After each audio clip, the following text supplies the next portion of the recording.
You had a question about Esther. Hello. Is that you, Chipmunk? Indeed. How are you doing? I'm alive. That's good. You said you had a question about Esther. Yes. So I've heard at least two preachers in my lifetime say that Vashti was removed for disobedience. And I get that. But my issue is I wouldn't want to be paraded around a bunch of drunk men just because I'm beautiful and have a crown. So my issue is, and I never get to ask pastor because of course they're on stage, but like, why? Why is it wrong for her not to want to be treated that way?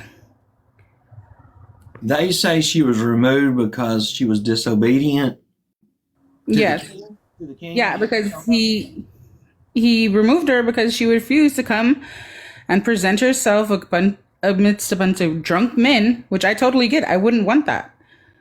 And she was removed for that, and that's why we should be obedient to our husbands. And I always found an issue with that message every time I heard it.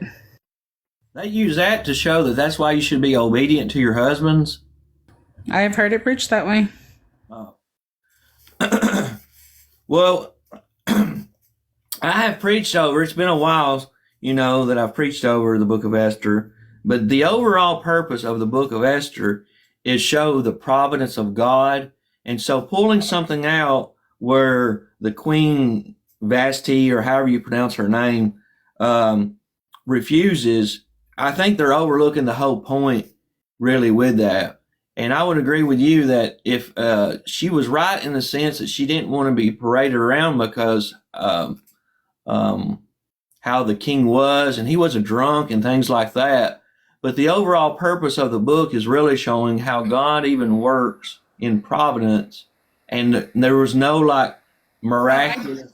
I Yeah, do I do know the overall meaning of the book of Esther. I do, and I appreciate it. I know she had to be in place to save her people. And I understand the message. I just don't know why men feel the need to preach that message in that way.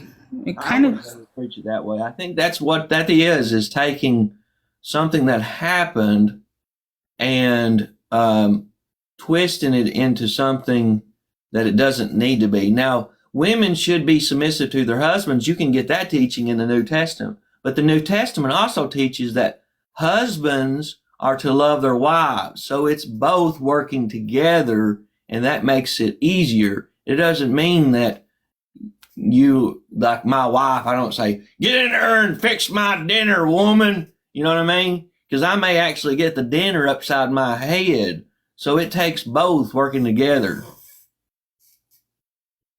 all right. Thank you. I just wanted to make sure it's not all people, or at least men of God, preaching that because that would bother me a Yeah, lot. I never heard of that. Never seen a preacher preach it, but Mm.